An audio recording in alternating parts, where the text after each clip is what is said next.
Mabiyayang araw mga kapatid, isi-share ko po sa inyo ang ating verse of the day. Ito po ay makikita natin sa Mga Ngaral chapter 7 verse 5 to 6. Sabay-sabay po nating basahin ang salita ng Diyos.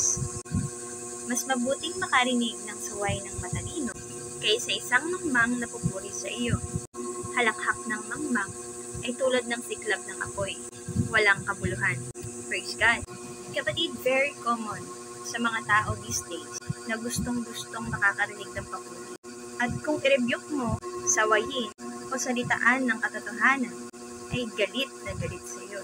Kapatid, sabi sa salita ng Diyos, mas mainam pa daw na makarinig ng saway ng matalino. Bakit kaya? Dahil mga kapatid, sa bawat saway ay mayroong aral, may bagong pagkatuto, may paglago. At sa mga tao na ayaw masasaway, kapatid, mag-isip ka na. Baka nangyayari na lang, ay ikaw na lang ang palaging tama. Kapag nagsisimula na tayong magalit sa correction, kapatid, sa atin ang problema. Ito ay para sa lahat, Kristiyano ka man o hindi.